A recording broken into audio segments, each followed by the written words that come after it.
اپنے چینل پر ہم آپ کو خوش آمدید کہتے ہیں۔ ہر روز ایک نئی کہانی کو سننے کے لیے ہمارے چینل کو سبسکرائب کریں اور کہانی کو مکمل سنیں۔ زندگی میں رونما ہونے والے کچھ حادثات انسان کو آزمائش کی ایسی چکی میں ڈال دیتے ہیں کہ وہ چاہ کر بھی اس سے باہر نہیں نکل سکتا۔ ہم ماں بیٹی بھی ایسی ہی دردناک زندگی بسر کرنے پر مجبور تھے۔ میری والد کی ناگہانی موت نے ہم پر آزمائشوں کے پہاڑ توڑ ڈالے تھے۔ میری والدہ رو رو کر بحال ہو چکی تھی۔ ہم لوگ شہر میں رہتے تھے لیکن میرے والد گاؤں کے رہائشی تھے۔ انہوں نے میری والدہ سے محبت کی شادی کی تھی لیکن میرے والد کے خاندان نے میری والدہ کو قبول کرنے سے انکار کر دیا تھا۔ یہی وجہ تھی کہ ہم شہر میں رہتے تھے۔ ہم نے آج تک اپنے دادا دادی اور باقی خاندان والوں کو نہیں دیکھا تھا۔ میں اپنے والدین کی ایک ہی بیٹی تھی۔ میں ابھی 18 سال کی ہی تھی۔ میں کالج میں پڑھتی تھی کہ ایک دن اچانک میرے ابا کے دوست ہمارے گھر آئے اور ایک ایسی خبر سنائی کہ ہم جیتے جی ہی مر گئے۔ وہ کہنے لگے کہ عبداللہ کا ایکسیڈنٹ ہو گیا ہے۔ یہ سن کر میں اور میری والدہ بہت پریشان ہو گئے۔ ہماری تو جسم سے جان ہی نکل گئی تھی۔ جب تک ہم ہسپتال پہنچے میرے والد دم توڑ چکے تھے۔ میری والدہ یہ دیکھ کر وہیں بے ہوش ہو گئی۔ ایک میں تھی جو ہر دوہرے صدمے سے گزر رہی تھی۔ ایک طرف مجھے جان سے زیادہ چاہنے والے میرے والد مجھ سے بہت دور جا چکے تھے، پھر میری والدہ کی حالت سدھرنے کا نام نہیں لے رہی تھی۔ میں اپنی ماں کو سنبھالنے میں لگ گئی۔ بار بار میری ماں کو غشی کے دورے پڑ رہے تھے۔ میرے والدین میں بہت محبت اور الفت تھی۔ ہمارے والد ہمارا واحد سہارا تھے۔ ان کے انتقال کے بعد ہم بے آسرا ہو کر رہ گئے تھے۔ ہم ماں بیٹی اس وقت اس قدر پریشان تھے کہ آگے کی زندگی کیسے گزاریں گے۔ میں ابھی 12ویں جماعت میں پڑھتی تھی، اس لیے نوکری نہیں کر سکتی تھی۔ نہ ہی میری والدہ کو کوئی ایسا ہنر آتا تھا جس سے ہم اپنی زندگی کا گزر بسر کر سکتے۔ اس مہینے کا کرایہ دینے کے بھی پیسے ہمارے پاس نہ تھے، اسی لیے مہینہ ختم ہوتے ہی مالک مکان نے بھی ہمیں کہہ دیا کہ یا تو گھر کا کرایہ دو یا پھر گھر خالی کر دو۔ ہمارے پاس کرائے کے پیسے تو موجود نہ تھے، اس لیے میں نے سوچا کہ ہم ابا کے گاؤں چلے جائیں۔ ابا کی زندگی میں ہمارے دادا نے ہمیں قبول نہیں کیا تھا۔ ہو سکتا ہے میری والد کی موت کا سن کر ان کے دل میں رحم آ جائے، اس لیے ہم نے گاؤں جانے کی تیاری شروع کر دی۔ امی پہلے تو انکار کرتی رہیں کہ تمہارے دادا بہت سخت مزاج کے ہیں، کبھی ہمیں نہیں اپنائیں گے، لیکن میں نے ان کی ایک نہ سنی۔ گاؤں کا پتہ امی کو معلوم تھا۔ میرے دادا اس گاؤں کے سردار تھے۔ میں نے اپنے ہاتھ کی انگوٹھی بیچ دی جو میرے والد نے مجھے 10ویں جماعت پاس ہونے کی خوشی میں دی تھی، اور ضرورت کا سارا سامان باندھ کر ہم گاؤں روانہ ہو گئے۔ گاؤں پہنچ کر ہم نے ایک تانگے والے سے کہا کہ ہمیں امیر صاحب کی حویلی جانا ہے۔ تانگے والے نے نئے سردار صاحب کا نام سن کر بڑی عزت سے ہمیں دیکھا تھا، کیونکہ میرے دادا کی گاؤں میں بہت عزت تھی، اس لیے ان کے گھر کا پتہ سب کو معلوم تھا۔ تانگا ایک بڑی سی حویلی کے سامنے رکا تو میں نے ان کی حویلی پر نظر ڈالی۔ محل نما حویلی دیکھ کر میرے دل میں خیال آیا کہ ہمارا وہ گھر تھا جس پر میرے باپ کا حق تھا، لیکن میرے دادا نے انہیں اس لیے اس حق سے محروم کر دیا کہ انہوں نے میری والدہ سے پسند کی شادی کی تھی۔ حویلی کے چوکیدار سے ہم نے کہا کہ ہمیں سردار صاحب سے ملنا ہے۔ وہ ہمیں اندر لے آیا۔ وہ سمجھا کہ ہم بے بس اور مجبور سی عورتیں ہیں، چندہ یا خیرات مانگنے آئی ہیں۔ اس نے ہمیں لے جا کر باہر کے لان میں بٹھا دیا۔ کہنے لگا کہ بی بی یہاں پر بیٹھ جاؤ، سردار صاحب ابھی آئیں گے تو تمہاری اچھی مدد کر دیں گے۔ میں اپنی والدہ کے ساتھ خاموشی سے وہاں بیٹھ گئی۔ میری والدہ بہت گھبرائی ہوئی تھی، مجھ سے کہنے لگی کہ جس شخص نے ہمیں تمہارے باپ کی زندگی میں قبول نہیں کیا وہ اب ہمیں کیا قبول کرے گا؟ تم کیوں مجھے یہاں لے آئی ہو؟ میں نے کہا کہ اس حویلی میں میرے باپ کا بھی حق ہے اور میں اپنے باپ کا حق لینے آئی ہوں۔ ہم کوئی بے سہارا فقیر نہیں ہے جو یوں فقیرانہ زندگی گزارے۔ میری بات پر میری ماں مجھے غور سے دیکھنے لگی، کہنے لگی کہ یہ بڑے لوگ ہیں، ہم جیسوں کو دھکے مار کر نکال دیں گے۔ ابھی میری امی بات کر ہی رہی تھی کہ سامنے سے سردار صاحب آ گیا۔ سفید کلف لگا شلوار قمیض پہنے وہ ہمیں دیکھ کر مسکرانے لگے، ہمارے پاس آ کر رک گئے، کہنے لگے کہ اپنی ضرورت بتاؤ بی بی۔ سردار صاحب کے گھر سے کبھی کوئی خالی دامن نہیں گیا۔ سردار صاحب کا انداز بڑا متکبرانہ تھا۔ میں نے کہا کہ میں اپنا حق لینے آئی ہوں۔ میری بات سن کر ان کے ماتھے پر تیوری چڑھی۔ انہوں نے مجھے غور سے دیکھا، پھر پوچھنے لگے کہ کون ہو تم اور تمہارا ایسا کون سا حق رہتا ہے میری طرف؟ میں نے کہا کہ میں آپ کے بیٹے کی بیٹی ہوں۔ یہ سن کر ان کا چہرہ پل میں متغیر ہوا تھا۔ غصے سے لال پیلے ہوتے ہوئے کہنے لگے، مر گیا عبداللہ میرے لیے، اور تم یہاں کیا لینے آئی ہو لڑکی؟ سردار صاحب بلند لہجے سے بولے۔ یہ سن کر میرے آنسو جاری ہو گئے۔ میں نے کہا، سچ کہا آپ نے، میرا باپ مر چکا ہے۔ میں روتے ہوئے بہت دل گرفتگی سے بول رہی تھی۔ یہ سن کر وہ مجھے بڑی حیرت اور تعجب سے دیکھنے لگے، پھر طیش میں آ کر بولے، بکواس بند کرو اپنی، جو منہ میں آ رہا ہے بولے جا رہی ہو، کچھ نہیں ہو سکتا میرے عبداللہ کو۔ میں نے کہا، میں سچ کہہ رہی ہوں، آپ کا بیٹا مر چکا ہے۔ یہ سن کر تو ان کا چہرہ بدحواس سا ہونے لگا، ان کی آنکھوں سے آنسو جاری ہو گئے۔ کہنے لگے، کیا کہہ رہی ہو یہ تم؟ میرا بیٹا مجھے یوں چھوڑ کر نہیں جا سکتا، میرا بیٹا ہے وہ، ایک دن میرے پاس لوٹ کر آ جائے گا۔ تم لوگ جھوٹ بول رہی ہو، میرا تم لوگوں سے کوئی رشتہ نہیں ہے۔ وہ بے یقین سے تھے یا شاید صدمے میں تھے، شاید میری بات کا انہیں یقین نہیں آ رہا تھا۔ میری والدہ فوراً کہنے لگی کہ آپ کا بیٹا ہی میرا شوہر تھا اور یہ آپ کی پوتی ہے۔ امی نے اپنے پرس سے ابو کی تصویر نکال کر انہیں دکھائی اور میری طرف اشارہ کر کے سردار صاحب سے کہنے لگی کہ یہ آپ کا خون ہے اور میں آپ کی بہو۔ اب آپ چاہیں تو ہمیں اپنا لیں، چاہیں تو دھتکار دیں، لیکن ہمارے پاس اس گھر کے علاوہ اور کوئی ٹھکانہ نہیں ہے۔ کچھ دیر تو خاموشی سے روتے رہے، آنسو بہاتے رہے، پھر نہ جانے کیا سوچ کر انہوں نے مجھے اپنے ساتھ لگا لیا اور پھوٹ پھوٹ کر رونے لگے۔ کہنے لگے کہ تم میرے بیٹے کی نشانی ہو، میں تم لوگوں کو کہیں نہیں جانے دوں گا۔ بے شک میں عبداللہ سے ناراض تھا، لیکن میں نے یہ کبھی نہیں چاہا تھا کہ وہ مجھے چھوڑ کر چلا جائے۔ میں تم لوگوں کو بھی اس طرح نہیں چھوڑ سکتا۔ یہ سن کر ہمیں اطمینان ہو گیا کہ اب ہم بے سہارا نہیں رہے، لیکن یہ معلوم نہیں تھا کہ ہم ماں بیٹی ایک بہت بڑی مصیبت میں پھنس جانے والے ہیں، جہاں سے نکلنا ہمارے لیے ممکن ہی نہیں ہوگا۔ سردار صاحب ہمیں حویلی کے اندر لے گئے۔ بہت بڑی حویلی تھی، ہر کام کے لیے ڈھیروں نوکر تھے۔ شروع میں تو سردار صاحب نے ہمارا بہت خیال رکھا۔ وہاں جا کر یہ بھی علم ہوا کہ میرے والد کے گھر چھوڑ کر جانے کے بعد میری دادی کا انتقال ہو چکا تھا۔ انہوں نے میرے والد کا غم دل کو لگا لیا تھا، لیکن شوہر کے غصے کے سامنے زبان نہیں کھول پائی تھی۔ میرے والد سردار صاحب کی واحد اولاد تھی۔ دادی کے جانے کے بعد اب وہ تنہا رہ گئے تھے۔ میرے دادا مجھ سے بہت محبت کرتے تھے۔ جب بھی گاؤں سے واپس لوٹتے، گھنٹوں میرے پاس بیٹھ کر میرے والد کی باتیں سنتے رہتے تھے اور آنسو بہاتے رہتے تھے۔ ابھی ہمیں وہاں رہتے 1 ماہ ہی گزرا تھا کہ سردار صاحب مجھ سے بہت پیار کرتے تھے، لیکن ایک عجیب بات یہ تھی کہ وہ میری والدہ سے بات نہیں کرتے تھے، انہیں دیکھتے بھی نہ تھے، نہ ہی ان سے کوئی گفتگو کرتے تھے۔ شاید ان کا دل میری والدہ کی طرف سے ابھی بھی صاف نہیں تھا۔ جب بھی ان کی نظر میری والدہ پر پڑتی تو وہ ماتھے پر تیوری چڑھانے لگتے، لیکن اب وہ بہت بیمار رہنے لگے تھے، نوکروں پر چیختے رہتے تھے، دوا نہیں کھاتے تھے۔ تب میری والدہ نے ہی ہمت مجتمع کر کے ان کی ڈانٹ سننے کے باوجود ان کی خوب خدمت کی۔ انہیں دوا وہ خود کھلانے لگی۔ پہلے تو وہ امی کو گھورتے رہتے تھے، دوا کھانے سے بھی انکار کر دیتے تھے، لیکن آہستہ آہستہ ان کا رویہ میری والدہ سے بدلنے لگا۔ شاید ان کے دل میں میری والدہ کے لیے گنجائش پیدا ہو چکی تھی۔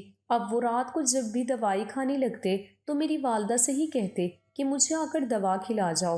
میری والدہ انہیں دوا کھلانے کمرے میں چلی جاتی۔ پہل تو امی 15 منٹ میں ہی واپس آ جاتی تھی۔ میں تب تک اپنے کمرے میں لیٹ جاتی تھی، لیکن جب کمرے سے باہر آتی تو کچھ متفکر سی ہوتی تھی، کسی گہری سوچ میں ڈوبی ہوئی ہوتی تھی، اور جب میں ان سے وجہ پوچھتی تو وہ چونک سی جاتی تھی، مجھے نم آنکھوں سے دیکھتی، نفی میں سر ہلاتے ہوئے کہتی کہ کچھ نہیں ہوا، تم سو جاؤ۔ مجھے یہ سن کر عجیب سا لگتا تھا کہ دادا آخر ایسا کیا کہتے تھے جو وہ باہر آتے ہی پریشان سی گمسم سی ہو جاتی تھی۔ جب سے میرے والد کا انتقال ہوا تھا میں نے اپنی والدہ کے چہرے پر مسکراہٹ تک نہیں دیکھی تھی، وہ ہر وقت اداس اور غمزدہ سی رہتی تھی۔ پہلے تو دادا امی سے صرف دوائی ہی مانگتے تھے، لیکن اب تو وہ اپنا ہر کام میری امی سے کروانے لگے تھے۔ حالانکہ ان کی خدمت گزاروں میں کمی نہیں تھی، بات اگر یہیں تک رہتی تو مجھے برا نہ لگتا، لیکن کچھ دنوں سے جو بات میں نے محسوس کی وہ کچھ عجیب سی تھی۔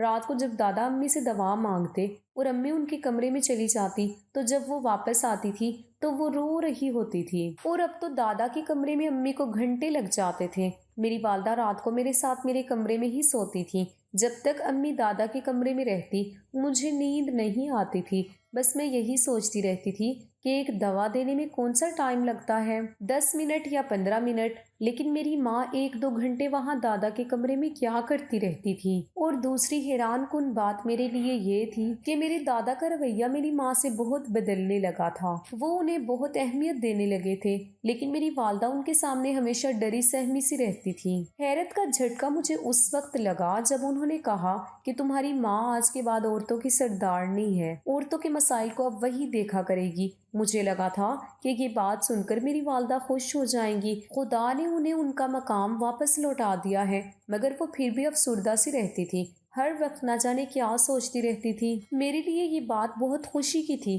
کہ میری والدہ کو اس حویلی میں بہو کی حیثیت مل گئی تھی، لیکن اس بات پر بھی میری والدہ کے چہرے پر ذرا سی مسکراہٹ نہ آئی تھی۔ اب تو میری والدہ کا یہ حال تھا کہ جب بھی انہیں دادا دوائی کے لیے کہتے ہیں، وہ مجھے گھبرائی ہوئی سی لگنے لگتی تھی، اور جب وہ کمرے سے واپس آتی تو پسینے سے شرابور اڑی ہوئی رنگت کے ساتھ واپس آتی۔ جب میں ان سے وجہ پوچھتی تو کہتی کہ کچھ نہیں، تم کیوں میرے انتظار میں جاگتی رہتی ہو، سو جایا کرو۔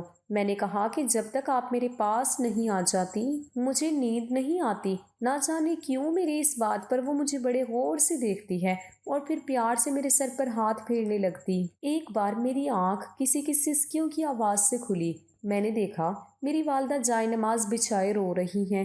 مجھے ان کے رونے پر حیرت سی ہونے لگی، کیونکہ بظاہر تو سب کچھ ٹھیک ہو گیا تھا۔ اب تو دادا بھی انہیں عزت دیتے تھے، ہم اس گھر میں بہت خوش تھے، کسی چیز کی کوئی کمی نہ تھی۔ دادا نے گاؤں والوں کے سامنے مجھے پوتی کی حیثیت سے قبول کر لیا تھا، میری والدہ کو بہت اہمیت دیتے تھے۔ پھر وہ کیوں روتی رہتی تھی؟ شاید میرے والد کی وجہ سے، کیونکہ میری والدہ کو میرے والد سے بے حد محبت تھی۔ لیکن پھر کچھ ایسا میں نے دیکھا کہ میرے پیروں تلے سے زمین ہی نکل گئی۔ امی دادا کو دوا دینے گئی تھی، میرے بھی صبح سے سر میں درد ہو رہا تھا۔ میں نے سوچا کہ میں بھی دادا سے سر درد کی دوا لے لیتی ہوں، کیونکہ ان کے پاس ہر وقت دوا موجود ہوتی تھی۔ لیکن جیسے ہی میں نے دروازہ کھولا تو جو منظر میں نے دیکھا، میرے تو ہوش ہی اڑ گئے تھے۔ میرے دادا تو میری والدہ کے ساتھ، میں الٹے قدموں وہاں سے لوٹ آئی تھی۔ ان دونوں کی طرف میری پشت تھی، اس لیے وہ مجھے دیکھ نہیں پائے، لیکن جو کچھ میری آنکھوں نے دیکھا میں بے یقین سی تھی۔ میرا تنفس بری طرح سے چل رہا تھا۔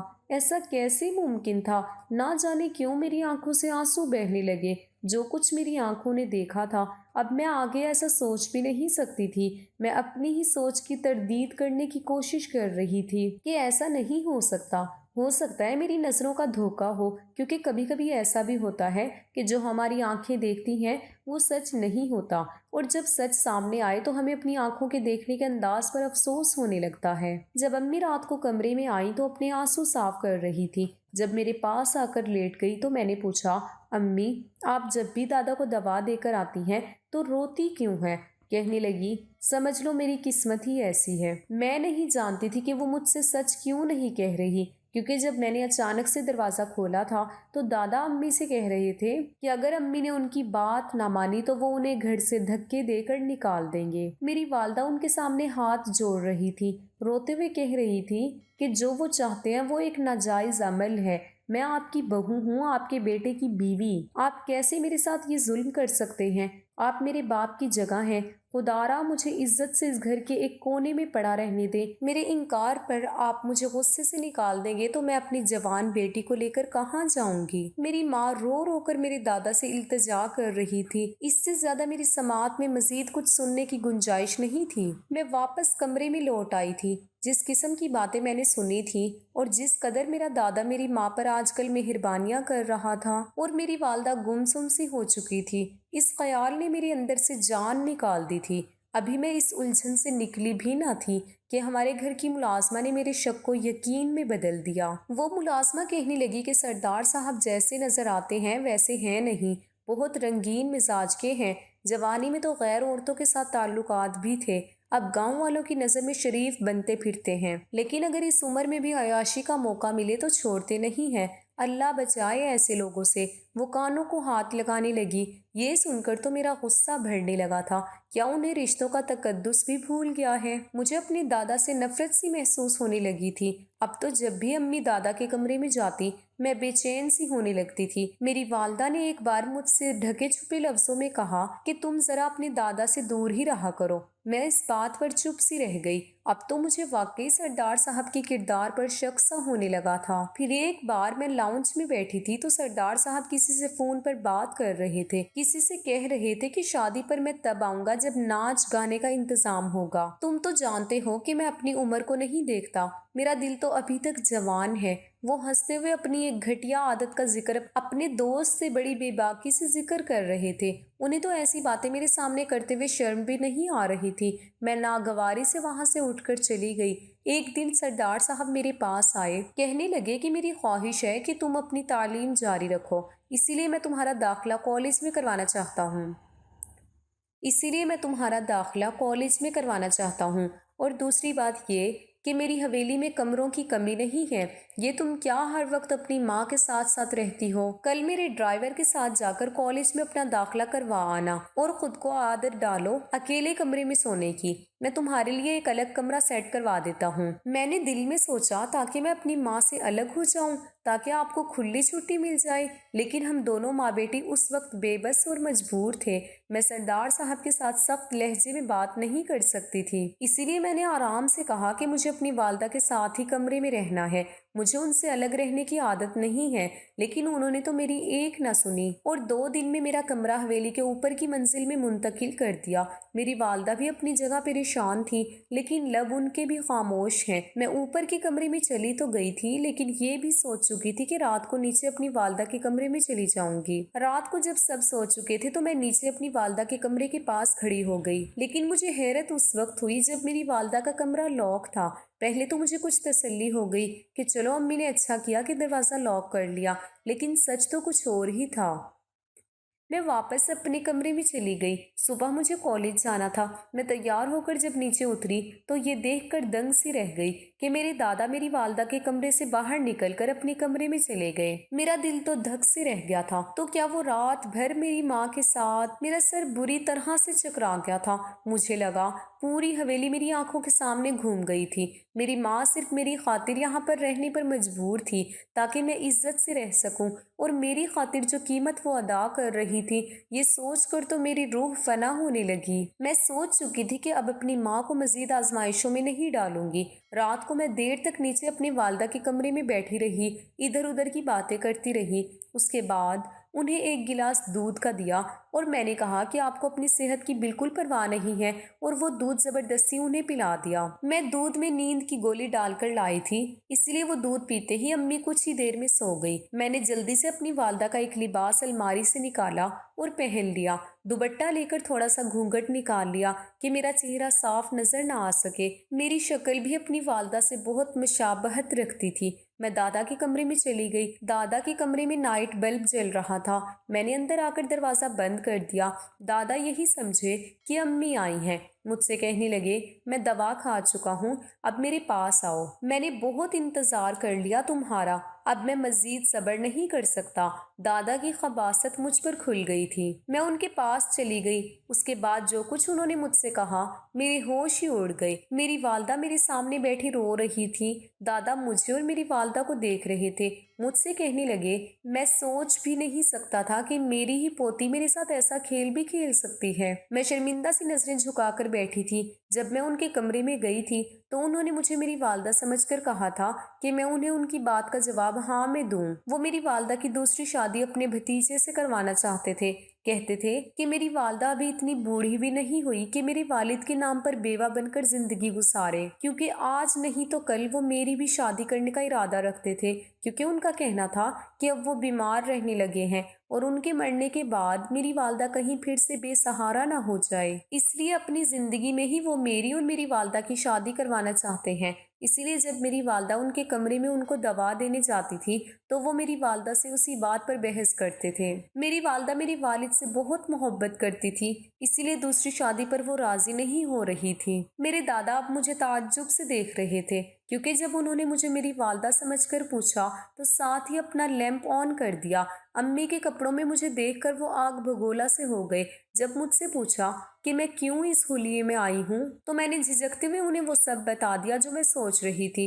دادا کا یہ سن کر چہرہ سرخ ہو گیا۔ انہوں نے مجھے اتنی بلند آواز سے ڈانٹا کہ ان کی آواز حویلی میں گونجنے لگی۔ امی بھی اٹھ کر دادا کے کمرے میں آ گئی۔ جب سچ امی کو پتہ چلا تو انہوں نے میرے منہ پر تھپڑ مار دیا کہ تمہیں شرم نہ آئی یہ سب سوچتے ہوئے، اور اب میں گردن جھکائے بیٹھی رو رہی تھی۔ میرے دادا نے بالآخر میری والدہ کا نکاح اپنے بھتیجے سے کروا ہی دیا۔ مجھے بھی وہ میری امی سے دور رہنے کا اسی لیے عادی بنانا چاہتے تھے تاکہ جب وہ ان کی شادی کرے تو میں یہ بات اپنے دل پر نہ لوں۔ مجھے خود پر افسوس سا ہونے لگا۔ میں کیا سوچ رہی تھی؟ صحیح کہا ہے کسی نے کہ آنکھوں دیکھا اکثر سچ نہیں ہوتا۔